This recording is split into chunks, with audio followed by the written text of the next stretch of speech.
ऐसा कैसे हो सकता है? मतलब ये किला सच में है?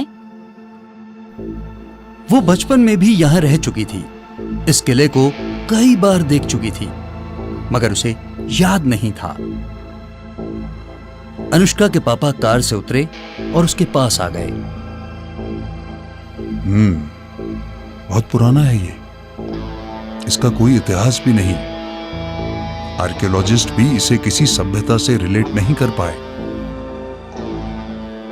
तुम बचपन में वहां जा चुकी हो, लेकिन कुछ साल पहले इसकी एक दीवार धसक गई थी और गवर्नमेंट ने अंदर जाना भी बैन कर दिया। बस इसे इसके हाल पर छोड़ दिया है। चलो अब चलें। अनुष्का ने जाने से पहले पुलिस को कर्नल के घर के बारे में गुमनाम फोन कर दिया था। नतीजतन उदय वहां मौजूद था। हमको नहीं पता सर, हमको तो कर्नल साहब 2 दिन पहले ही छुट्टी दे दिए थे। और बाकी के नौकर? माली भी तो आता है ना यहाँ। जहां तक हमको पता है सभी की छुट्टी थी, माली की भी और ड्राइवर की भी। ड्राइवर भी है?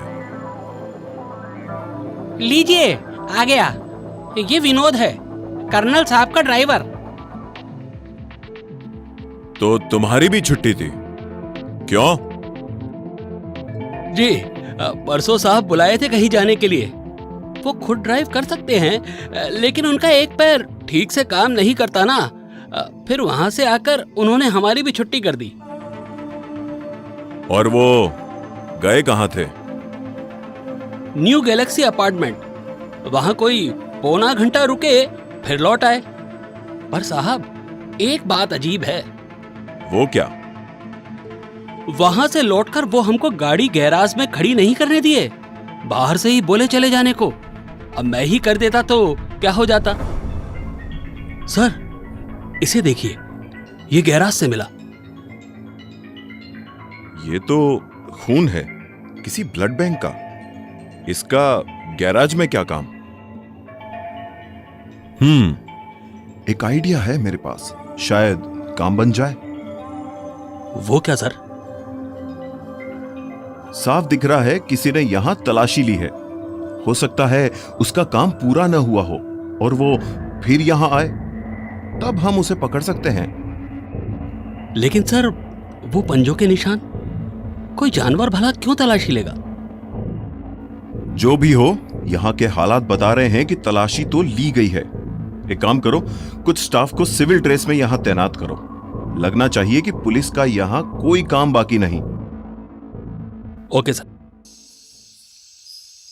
रात के लगभग 11 बज चुके थे जब वो वहां पहुंचा। उसने तय किया कि वो कुछ देर तक इंतजार करेगा। क्या वाकई में घर खाली है जैसा ऊपर से नजर आ रहा है?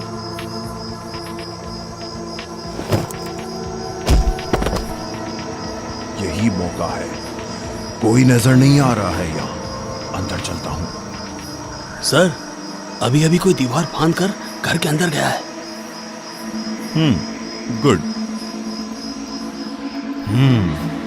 भाग गया, लेकिन अब भी उसकी गंध है यहां। साला पालतू, इंसानों के इशारे पर दुम हिलाने वाला। कलंक है पूरी जाति पर। कुछ तो होगा यहां जो मुझे उस तक पहुंचा सके। जिस इंसान ने उसे जिंदा किया है वो भी उस फार्म हाउस से भाग गई है। वहीं रुक जाओ, हिलना नहीं।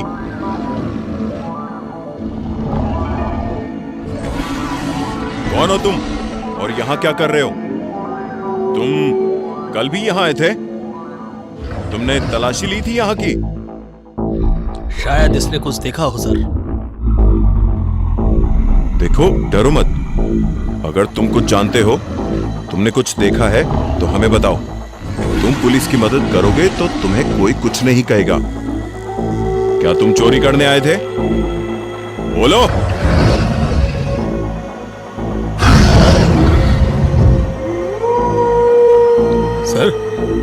सर मुझे कुछ ठीक नहीं लग रहा सर ये लड़का मतलब।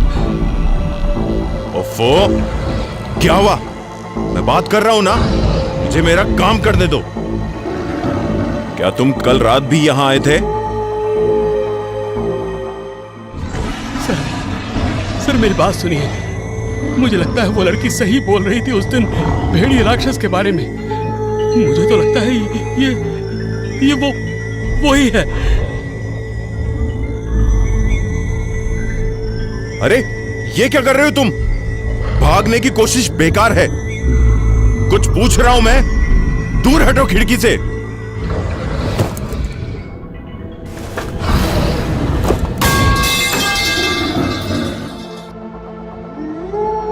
और अब बस, अब किसी भी पल वो बदलने वाला था उस खूंखार दरिंदे में।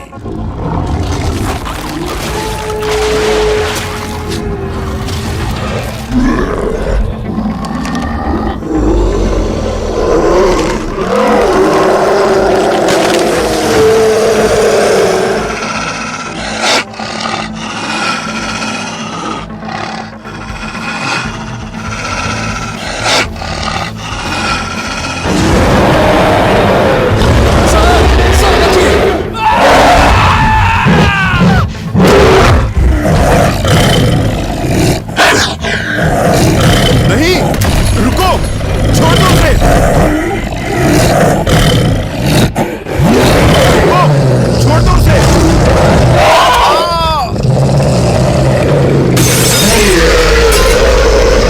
नहीं, छोड़ो उसे। ये क्या? ये तो उसका होश खोने लगा और इस हालत में भी एक बात उसके दिमाग में बिजली की तरह कौंध गई। उस मानव भेड़िए का नाखून लग गया था उसे, तो क्या अब वो भी उनमें से एक बन जाएगा?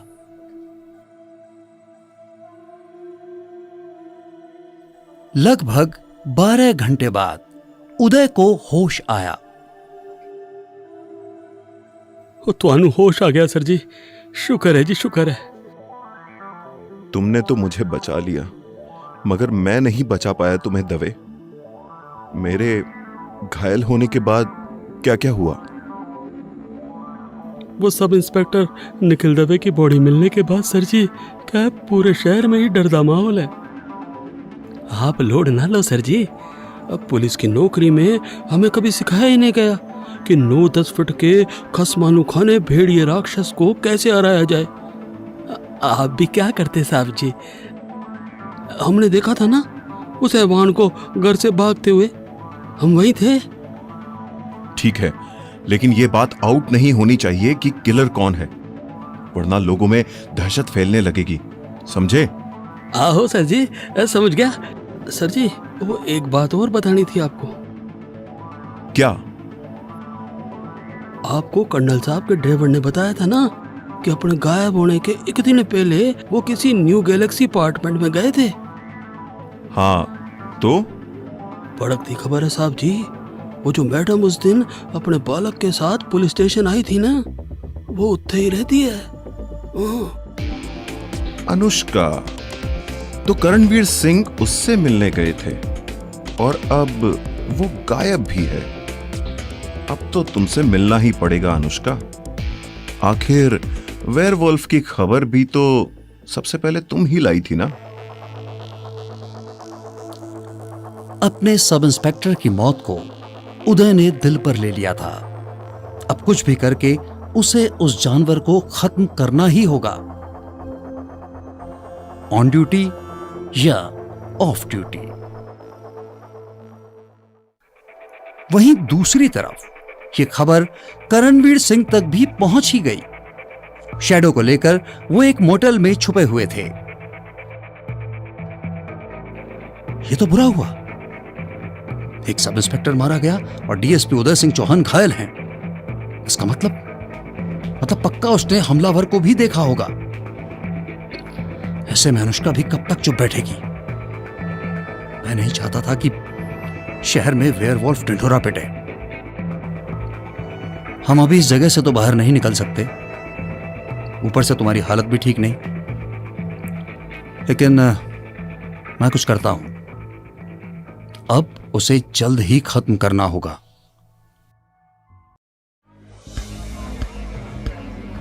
उसी रात शहर में वो खतरनाक लड़का किसी खास शख्स से मिलने यहां पहुंचा था। कैसे हो? लो, मैं फिर आ गया।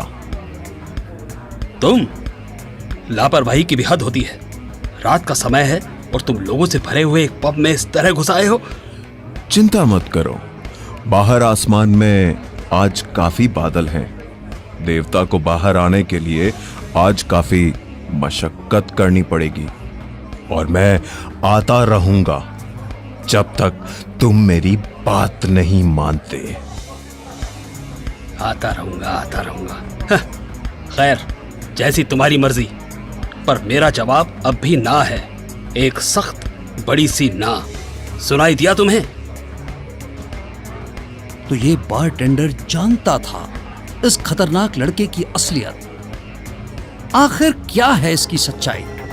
जानने के लिए जरूर देखें अगला एपिसोड और तुरंत करें चैनल को सब्सक्राइब।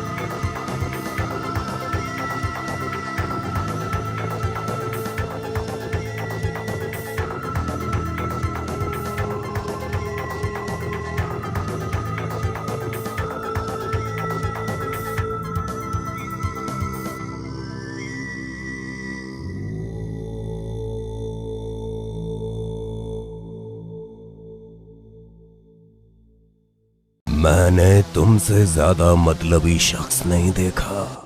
तुमने तो इंसानों को भी पीछे छोड़ दिया है। मतलबी? और मैं भूला नहीं हूं कि कभी मैं खुद तुम्हारे साथ आना चाहता था। और तुम? खैर, छोड़ो। वो जो भी था अतीत था और तुम्हारा निजी मामला था, और आज ये भलाई के लिए है, सभी भेड़ियों की, समझे? पूरे भेड़िए? बचा ही कौन है अब? भेड़ियों का दौर लग चुका है। जो थोड़े बहुत बचे हैं उन पर भी इंसानों की नजर पड़ते देर नहीं लगेगी। अगर तुम्हारी ऐसी ही हरकतें जारी रही तो सुधर जाओ। मैंने क्या किया है? बनो मत जैसे मैं समझ नहीं सकता। पिछले दिनों शहर में जो मौतें हुई वो सब क्या था? बस जरा सी मौज मस्ती। वैसे भी आजकल इंसान कीड़े मकोड़ों की तरह बढ़ते जा रहे हैं और मुझसे ये देखा नहीं जाता। हो गया तुम्हारा? मैं जरा व्यस्त हूं तो। हाँ, दिख रहा है मुझे। काफी व्यस्त हो तुम इंसानों की नौकरी करने में। ये तो बताओ, खुद से नजरें कैसे मिलाते हो ये सब करते हुए, ये जानते हुए भी कि दरअसल तुम क्या हो? बताओ। मैं जो हूं वो सामने खड़ा हूं। जो मैं था उसे मैंने काबू कर लिया है। मैं तुम्हारी तरह नहीं। और वो कैसे? अरे अब जाओ भी। तुम्हारा मुझे नहीं पता, पर मेरे पास समय नहीं है। काम का वक्त है ये मेरी। और वो लड़का नाउम्मीद होकर वहां से चल दिया। उधर इन सब से अनजान अनुष्का देवरी आ चुकी थी, जहां वो अपने पुराने घर में थी। इस घर में वो बचपन में भी रह चुकी थी, जब उसके पिता की पोस्टिंग इसी गांव में हुई थी। चलो, मुझे थोड़ा काम है। अब वो साहब मना किए हैं बिना उनसे पूछे कहीं जाने के लिए। वैसे भी उनको अभी मीटिंग में जाना है। अब क्या करूं? कैसे पता करूं उस किले के बारे में? अनुष्का वहीं टहलने लगी। वो फॉरेस्ट डिपार्टमेंट का थोड़ा पुराना, बहुत से सरकारी बंगलों व ऑफिस वाला कैंपस था। वहां बहुत हरियाली थी, सुकून था। अरे हाँ, याद आया। सामने तो पुलिस डिपार्टमेंट का कैंपस है। यहाँ की पुलिस चौकी और स्टाफ क्वार्टर्स मैं कैसे भूल गई। और अनुष्का बीते दिनों की यादों में खो गई। जब वो स्कूल के लिए निकलती तो उस कैंपस के भी कुछ बच्चे साथ हो लेते। फिर वो पैदल ही स्कूल जाते। रास्ते में एक बरगद पड़ता जहां वो झूला झूलते। स्कूल के पीछे कुएं से पानी पीते। कितनी मस्ती होती थी तब। फिर अच्छी पढ़ाई के लिए मम्मी अनुष्का और उसके छोटे भाई आयुष को लेकर शहर शिफ्ट हो गई। गांव का स्कूल 5वीं तक ही था। अकेले कहाँ घूम रही है? फिर भागी ना तो देख लेना। भागी नहीं थी, डंके की चोट पर गई थी। और गेले, वो आर्मी ऑफिसर था, कोई लफंगा नहीं जो भगा ले जाएगा मुझे, समझा? वो सब तो ठीक है दी, पर अगले साल जीजू को गायब हुए 7 साल पूरे हो जाएंगे। और तुझे तो पता है कि ऐसे लोगों को आर्मी डेड डिक्लेयर। कभी ढंग की बात भी निकाल लिया कर मुंह से। सॉरी दी। मैंने जो देखा था उसे कैसे इग्नोर कर सकती हूँ? वो वेयरवुल्फ अनिकेत में बदल गया था। मेरा दिल कहता है अनिकेत के साथ कुछ अजीब हुआ है, मगर वो अब भी जिंदा है। सॉरी दी, मैं भी कुछ भी बोलता रहता हूँ, अब गुस्सा मत हो जाना। अच्छा वो सब छोड़, तुझे याद है बचपन में हम यहाँ क्रिकेट खेला करते थे? हाँ, और तू हमेशा चीटिंग किया करती थी। बंटी बेचारा हमेशा मान जाता था। तू मेरा भाई है कि बंटी का? उस टाइम भी हमेशा उसी की साइड लिया करता था। वैसे पता नहीं अब कहाँ होंगे हमारे वो सारे दोस्त, बंटी, रवि, यश, सोनल, पूजा। अच्छा दी, मेरी बात सुन, वो जो बंटी है ना, तू अभी पापा के सामने वो। तभी एक नौकर वहां आया और उन दोनों को बुला कर ले गया। मम्मी उन्हें नाश्ते के लिए बुला रही थी। तू ना पापा के सामने बंटी की बात मत करना। क्यों? क्यों नहीं करूं? अरे बाबा, बताऊंगा बाद में आराम से, अभी बस मत करना। मगर कुछ देर बाद जब वो नाश्ते पर साथ थे तो अनुष्का खुद को रोक नहीं सकी। अच्छा मम्मी, वो जो सामने वाले कैंपस में दरोगा अंकल रहते थे ना, उनकी फैमिली से अब कोई कांटेक्ट है क्या? उनका बेटा था ना बंटी, वो जो मम्मी वो रोटी देना। बेटा मैं चलता हूँ, मुझे देर हो जाएगी। हो सकता है रात को लौटने में थोड़ा समय लगे। तुम लोग खाना खा लेना, मेरा वेट मत करना। बाय नानू। बाय बेटा। क्या हुआ मम्मी? मैंने कुछ गलत कह दिया क्या? कुछ भी हो, अपने पापा के सामने दरोगा अंकल या बंटी की बात मत करना। पर क्यों? क्योंकि जिस लड़के से पापा तुम्हारा रिश्ता कराना चाहते थे वो बंटी ही था। क्या? बंटी? हाँ बंटी। तेरे पापा और दरोगा अंकल अब से इस बारे में बात करते आ रहे थे, फिर तेरे अचानक अनिकेत से शादी के फैसले ने सब गड़बड़ कर दी। इस बात से वहां खामोशी छा गई। अनुष्का भी सर झुकाकर बैठ गई। नानी, अभी ये बंटी कहाँ है? चुप, खा चुपचाप।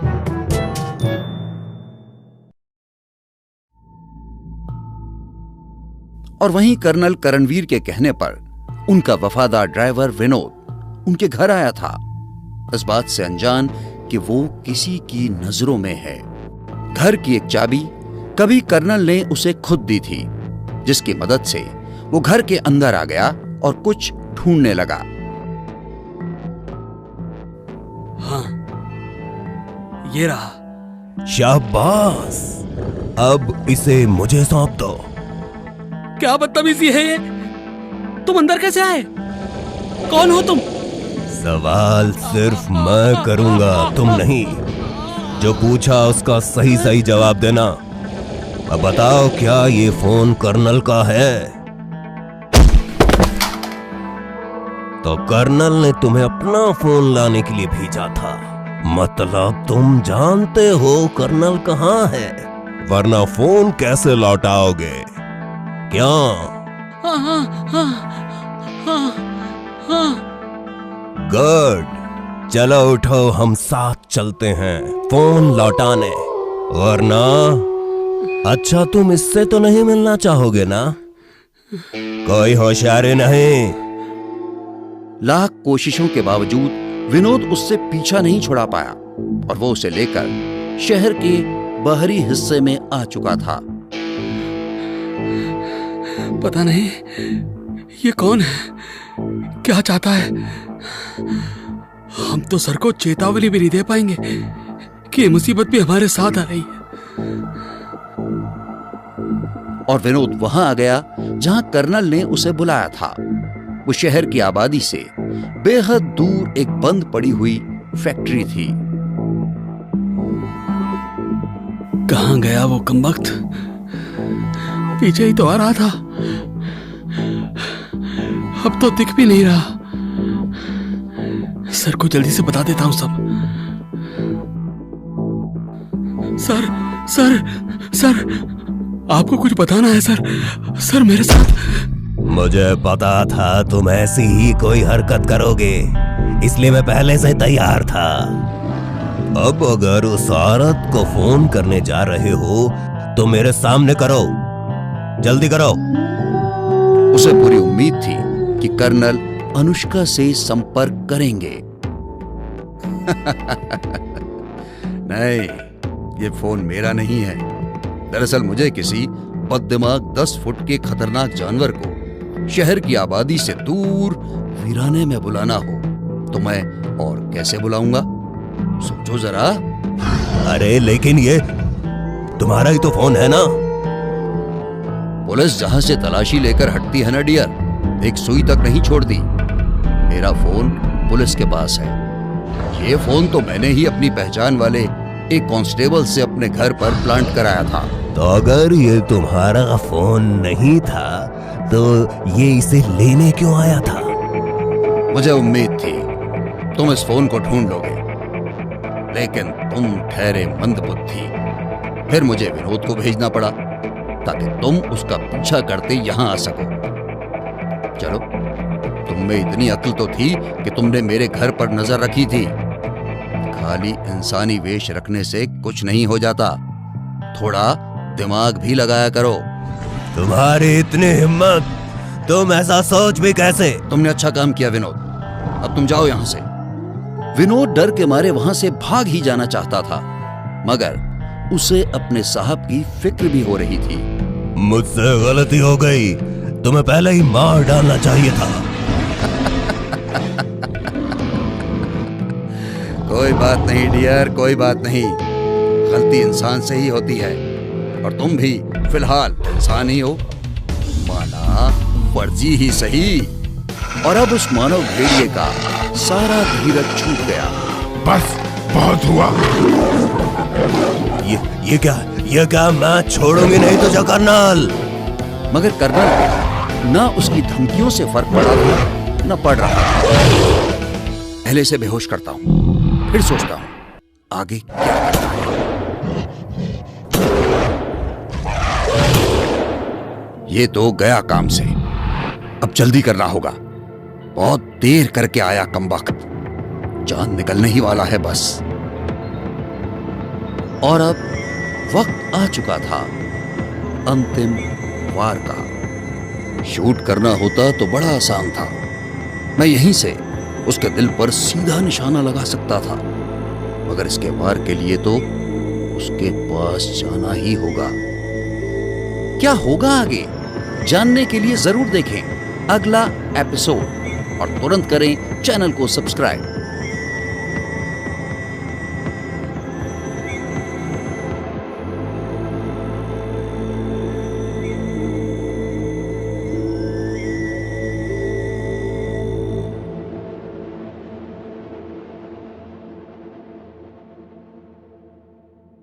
ये डांट बाकियों के मुकाबले इस पर कम असरदार था। बड़ी जल्दी होश में आ गया कमबख्त। लेकिन अफसोस कि चांद भी तभी निकल आया था।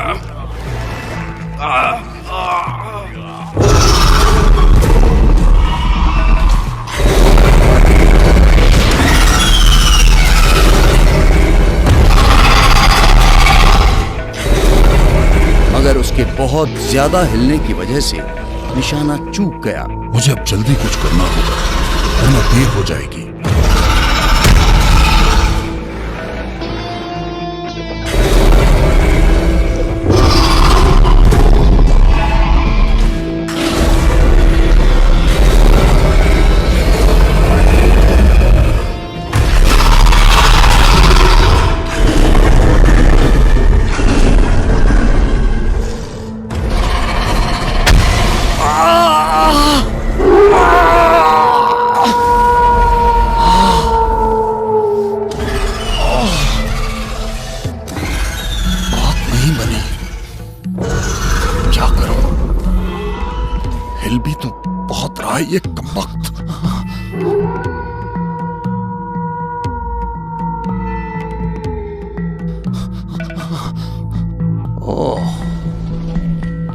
ये बात है, एक और कोशिश करूं। चांद छुप जाने की वजह से वो एक सामान्य चौपाए भेड़िए में बदल चुका था। अगर मैं इस वक्त इस तलवार को निकालकर सही तरीके से इस पर वार कर दूं तो बात बन सकती है। ये वैसे ही थोड़ा घायल है, लगता नहीं मैं ये कर पाऊंगा। अभी तो मैं घायल हो चुका हूं और कहीं तलवार निकलते ही चांद फिर वापस आ गया तो वो फिर हैवान में बदल जाएगा। एक ही रास्ता बचता है अब। शैडो भी अभी अभी एक मानव भेड़िए में बदलकर फिर से सामान्य हो गया था। हालांकि उसका एक हद तक खुद पर नियंत्रण था। मैं ये नहीं कर पाया। वो हद से ज्यादा फुर्तीला है। तुम सही कहते थे। अब उसे सिर्फ तुम रोक सकते हो शैडो, सिर्फ तुम। लेकिन तुम अभी कमजोर हो, जबकि उसने कई इंसानों का शिकार किया है। इंसानी खून ही तो तुम्हें ताकत देता है ना। पागल मत बनो शैडो, मेरा अंत आ चुका है। तुम्हें इंसानी शिकार की जरूरत है और उससे बेहतर कौन होगा। चलो जल्दी करो, कहीं जान निकल आया तो। जिद छोड़ो शैडो, तुम नहीं सुधरोगे। अब मुझे ही कुछ करना पड़ेगा, यही सही। ये संत बनने का ड्रामा बंद करो। जानवर हो तुम, जानवर हो, वो भी श्रापित। इंसानी खून पर जीने वाले। गुस्सा आ रहा है, चलो वार करो मुझ पर, चलो। और बस तभी चांद भी निकल आया।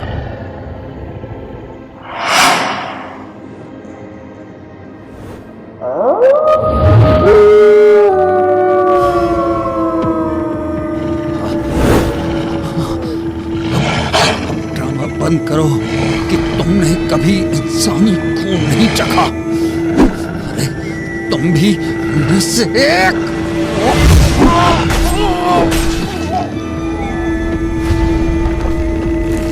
और वो हो गया जो कर्नल चाहते थे। कर्नल के इस बलिदान का कोई गवाह नहीं था, पर शैडो अब अपनी पूरी शक्ति पा चुका था।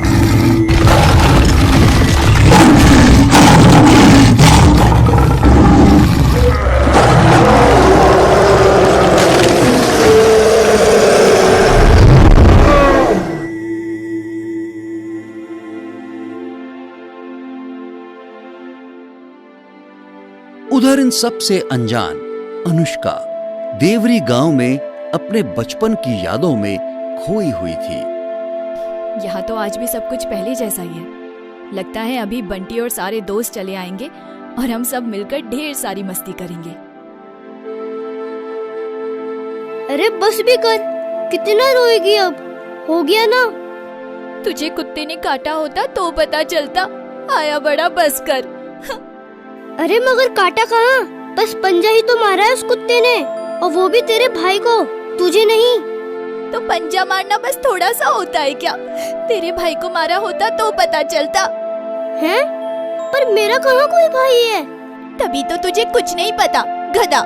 अच्छा अब रोना बंद कर, चल घर चलते हैं। मम्मी आज चिकन बना रही है, बहुत मजा आएगा। जब भी उन दोनों की बहस होती, हारता हमेशा बंटी ही था। वो हमेशा अनुष्का को मना लेता, उसकी बहुत परवाह थी उसे। आंटी चिकन बना रही है। बंटी, मेरे पास एक प्लान है जिससे हम उस पागल कुत्ते को पकड़ सकते हैं। अनु अब छोड़ ना, वो कुत्ता किसी को तंग नहीं करता। दूसरे उसे करे तो वो काटेगा ही ना। क्यों उसके पीछे पड़ी है तू? अच्छा, तुम मेरी साइड है कि कुत्ते के? अरे बाबा, वो तो तेरे ही साइड, पर तू करने क्या वाली है? 1 घंटे में स्कूल के पीछे मिल, सब बताती हूँ।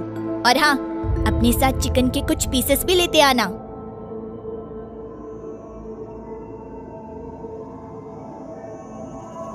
और कुछ देर बाद वो दोनों अपने स्कूल के पीछे एक पुराने झोपड़े के सामने खड़े थे, जो कि गांव के झाड़ फूंक करने वाले एक ओझा का था।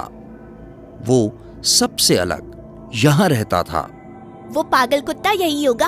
वो हमेशा इस झोपड़ी में घुसा रहता है और वो बूढ़ा ओझा उसे भगाता भी नहीं है। मैंने देखा है उस बूढ़े ओझा को, सब उससे डरते हैं, पर वो अपने घर से उस कुत्ते को भगाता क्यों नहीं? मुझे वो ओझा भी पागल ही लगता है, तो छोड़ उसे। अब हम अपना काम करते हैं। चला, चिकन तो लाया है ना? अनु, ये तू क्या कर रही है? उसे बाहर बुला रही हूँ। पर उसे बताएगा कौन कि बाहर उसके लिए चिकन पड़ा है? तभी तो तुझे गधा बोलती हूँ। अरे वो कुत्ता है, उसे स्मेल आ जाएगी चिकन की। बताने की क्या जरूरत? पर काफी देर हो गई, वो बाहर तो नहीं आया। लगता है उस कुत्ते को जुकाम है, नाक बंद हो गई होगी उसकी। और तभी वो कुत्ता बाहर आ गया। वो उस मांस के टुकड़े को सूंघने लगा। यस, बस वो उधर ही जा रहा है। आज तो बच्चों तेरी खैर नहीं, मेरे भाई पर अटैक किया था ना। वो लगभग वहीं पहुंच गया जहां अनुष्का उसे पहुंचाना चाह रही थी, जहां आखिरी टुकड़ा रखा था। बस हो गया। मेरा हाथ तो छोड़, कितना जोर से पकड़ती है।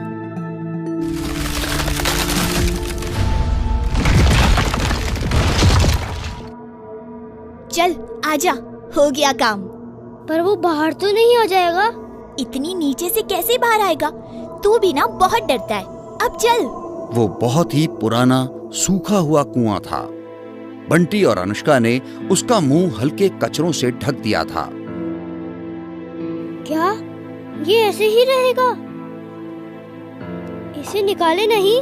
क्यों? बाहर निकालने के लिए इसे अंदर फंसाया था। तू भी ना। पर अनु, ऐसे अंदर फंसे हुए तो ये मर जाएगा। बाहर रहा तो फिर किसी को काट लेगा। अब छोड़ इसे। एक बार फिर अनुष्का के आगे बंटी की एक नहीं चली। गलती तो तेरे भाई की थी, वो ही तंग कर रहा था इस बेचारे को, और तूने इसे ही फंसा दिया। अब छोड़ इसको, चल घर चलते हैं, चिकन ठंडा हो रहा होगा। और अनुष्का वर्तमान में लौट आई। वो उसी झोपड़ी के सामने खड़ी थी जो अब टूट गई थी। वो ओझा भी शायद अब मर चुका था। वो भी क्या दिन थे, कितनी शरारतें करती थी मैं और बेचारा बंटी। लगता है जैसे कल की ही बात हो। उसके बाद वो उस कुएं पर भी पहुंची जिसमें शायद अब गांव के लोग कूड़ा फेंका करते थे। अनुष्का को हमेशा लगता था कि उसके पापा एक रूखे इंसान हैं जो उसे समझते ही नहीं, मगर उन्होंने उसके जीवन साथी के तौर पर बंटी को चुना था, जो बताता था कि उन्हें अनुष्का की कितनी परवाह है। आखिर बंटी उसका सबसे अच्छा दोस्त था। पर बंटी के बारे में कभी उस तरह से तो मैंने सोचा ही नहीं जैसा पापा चाहते थे। वो तो हमेशा मुझे अपना बस अच्छा दोस्त ही लगा, पर मैं भी ना। फिर उसका दिमाग सालों पहले की उस घटना और उस आवारा कुत्ते में उलझ गया। कहाँ गया होगा वो कुत्ता? क्या निकल पाया होगा? पता नहीं, पर फिर किसी ने उसे देखा भी नहीं। और जब अनुष्का ने उस आवाज की तरफ देखा तो बस देखती रह गई। उसे अपनी आंखों पर यकीन ही नहीं हुआ। वो उदय था, डीएसपी उदय सिंह चौहान, और वही बंटी था, उसके बचपन का दोस्त। अब वो उसे पहचान गई थी। अनु और बंटी एक बार फिर अपने बचपन वाले गांव में आ चुके थे। अब क्या होगा आगे, जानने के लिए जरूर देखें अगला एपिसोड और तुरंत करें चैनल को सब्सक्राइब।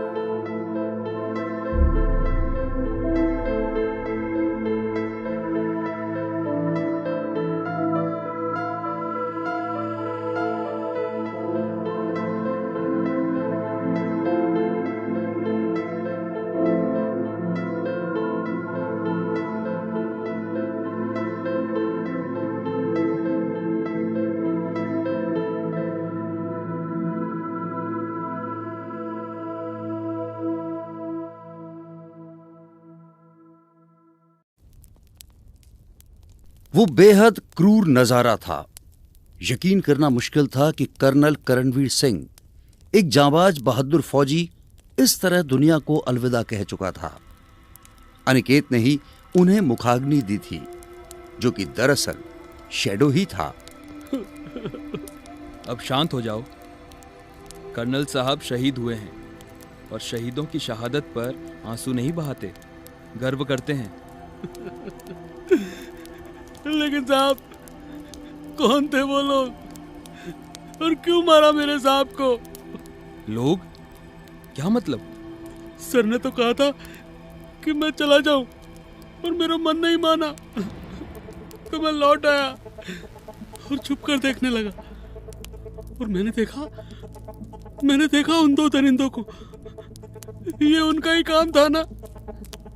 क्या बताऊं तुम्हें विनोद कि उन्हें किसने मारा? वो मैं ही हूं जिसके हाथ हमेशा ही अपनों के खून रंगते आए हैं। क्या बताऊं कि किस तरह कर्नल ने अपनी कुर्बानी दे दी। साहब, आप तो कर्नल साहब के दोस्त के बेटे हैं ना? आप अचानक यहाँ कैसे आ गए? बस आ गया। मुझे कर्नल से मिलने आना ही था। जैसे तुम कर्नल साहब के खास थे ना, वैसे ही मैं भी हूं। कई बातें उन्होंने मुझे भी बताई थी। विनोद हैरान था कि अनिकेत कैसे वहां आ गया। भला विनोद क्या जाने उसका सच। और वो दो राक्षस, वो क्या चीज थे? चेहरे भेड़िए जैसे और शरीर इंसानों जैसे। क्या था वो सब? वैसे कोई जानवर तो कभी नहीं देखे, चिड़ियाघर में भी नहीं। मुझे नहीं मालूम विनोद। मैं भी तुमसे थोड़ी देर पहले ही यहां पहुंचा था। मेरी बात सुनो विनोद, तुम इनकी अस्थियां संभाल कर रखना। मैं लौटकर विसर्जित करूंगा उन्हें। फिलहाल मुझे कहीं जाना है, बहुत जरूरी है। मैं चलता हूं। विनोद ने सहमति में सर हिला दिया। वो अब भी काफी उलझन में लग रहा था। अनिकेत वहां से चल दिया। कितना सोचा था अब इंसानी खून नहीं, मगर उसका ही शिकार कर बैठा जिसने पनाह दी थी, मुझे अपनाया था। और मैं सुधर कर क्या कर लूंगा? ये बाकी भेड़िए, ये तो जैसे कुछ और जानते ही नहीं इंसानी शिकार के अलावा। हे चंद्र देवता,